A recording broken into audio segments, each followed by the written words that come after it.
Olá, eu sou a Karine Beluso e este é o programa Argumento. A autorização para que pessoas físicas mantenham contas em dólar aqui no Brasil é uma das possibilidades do novo marco legal para o mercado de câmbio no país. A proposta, de autoria do Poder Executivo, foi aprovada pelo Congresso. O relator no Senado foi o senador Carlos Viana, do PSD de Minas Gerais. E é com ele que eu converso agora sobre este e outros pontos do projeto de lei. Senador, muito obrigada pela sua participação aqui no programa.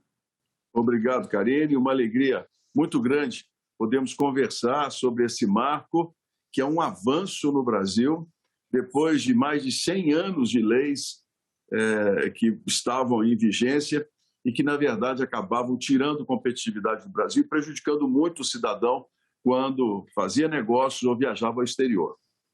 Pois é, senador, por que atualizar a legislação que trata das regras do mercado de câmbio? É uma pergunta muito interessante.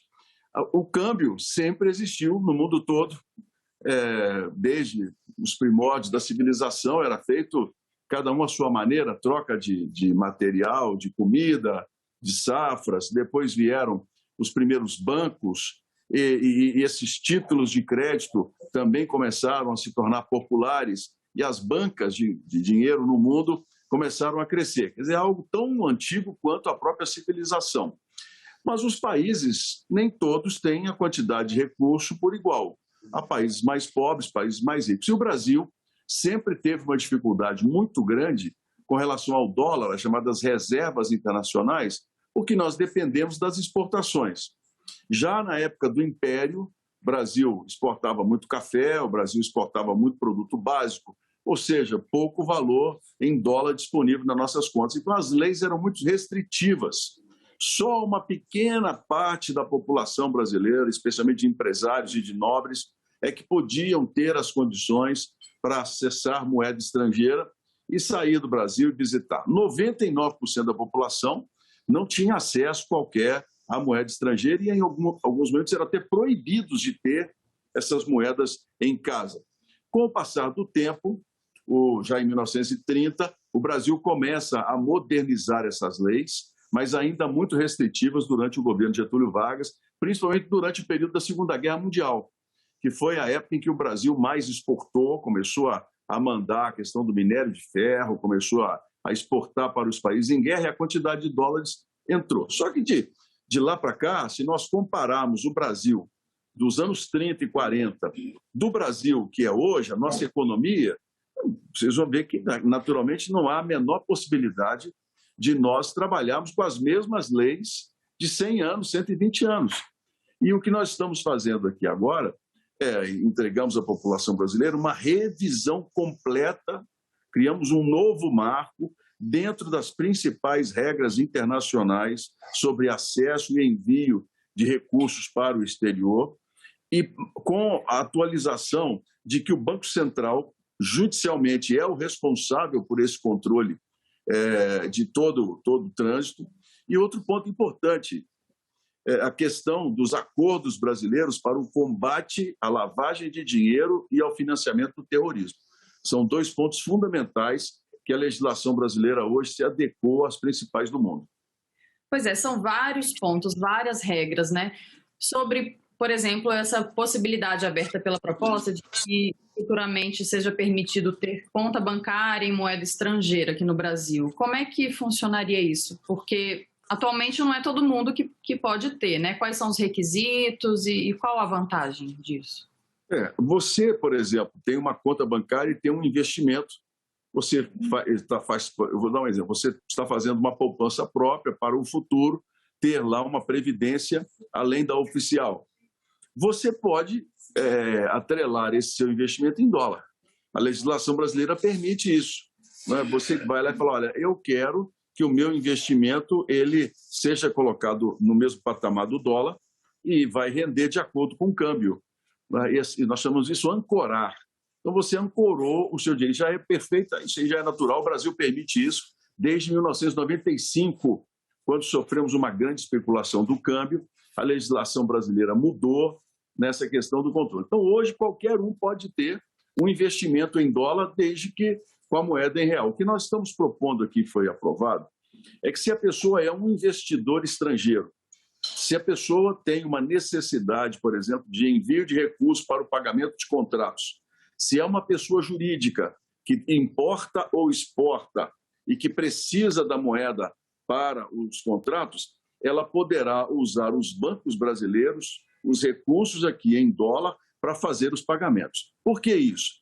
A questão da variação do câmbio gera uma série de problemas para quem é investidor. A pessoa que quer comprar, por exemplo, uma ferrovia no Brasil, ele vai mandar para cá 7 bilhões de dólares.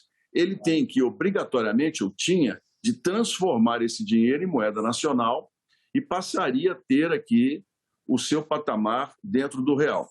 Se o câmbio sobe, ele aumenta o volume de reais dele, mas também ele aumenta a taxação do imposto de renda, porque a nossa tabela de imposto de renda ela é progressiva. Se o dólar cai, naturalmente ele também perde em reais e quando ele vai mandar o lucro para fora, ele tem que mandar mais moeda do que no passado. Ou seja, para o estrangeiro investidor, o câmbio fixo é algo muito vantajoso.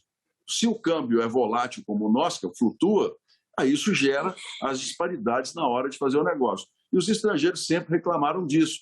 E nós estamos tratando aqui de bilhões.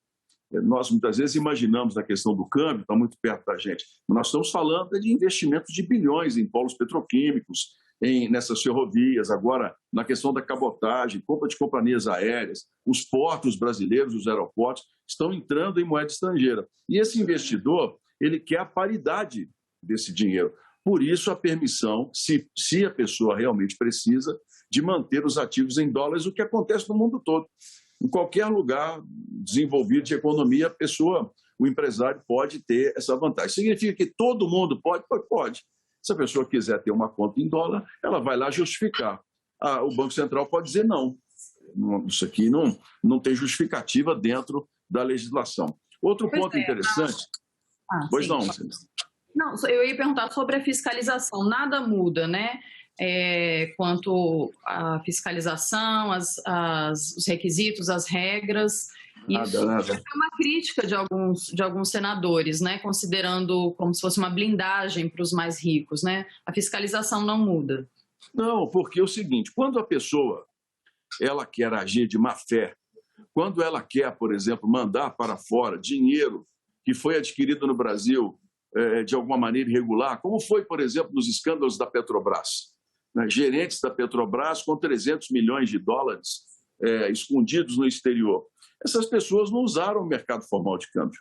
Essas pessoas usam as brechas que nós temos, não na legislação, mas no próprio sistema, os chamados paraísos fiscais, aqueles que fazem o RED de forma irregular. Então, quando a pessoa quer ser criminoso, não vai ser uma legislação que vai impedi-la de fazer a operação irregular. Agora, a nossa lei permite que se descubra, que se identifique onde está, permita que esse dinheiro seja devolvido ao país se ele é fruto de atividade ilícita e permite também a punição da pessoa em território brasileiro.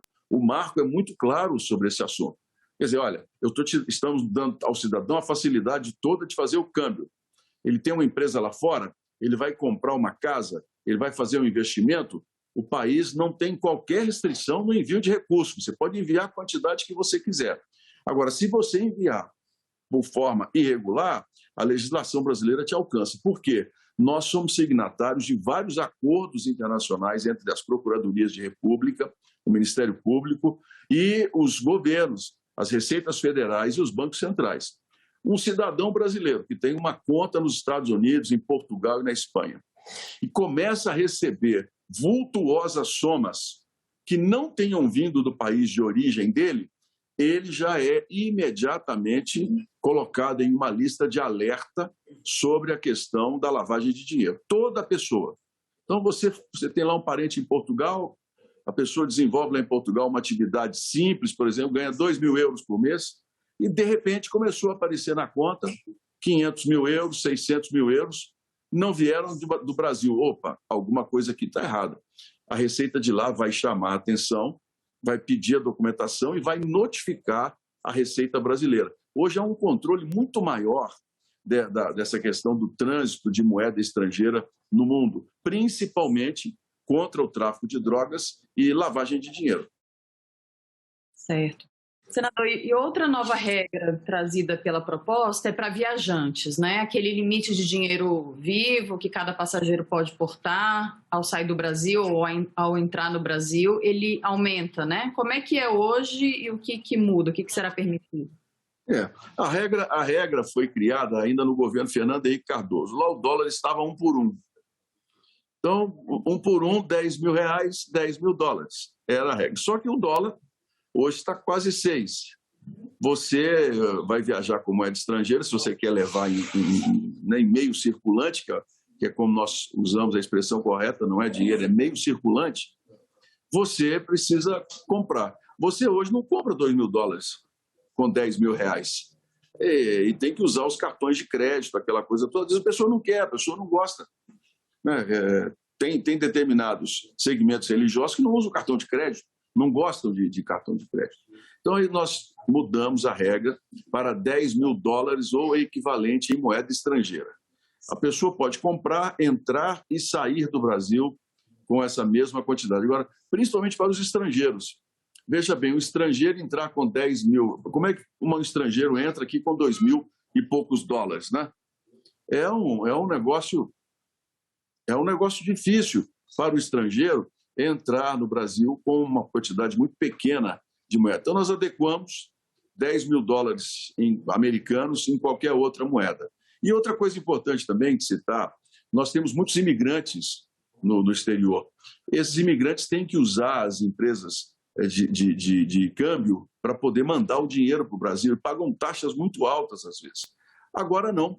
Agora, se o Banco Brasileiro tiver uma correspondência no exterior, tem um Banco do Brasil no exterior, o parente no exterior pode ir lá no Banco do Brasil e fazer o depósito na conta do brasileiro da moeda em dólar, que vai cair imediatamente na conta da pessoa, da mãe, do pai. Não vai precisar mais das empresas de câmbio, né, que a gente fala de wire, para poder fazer isso. E taxas menores, né, que a competitividade é que é o melhor nessa história.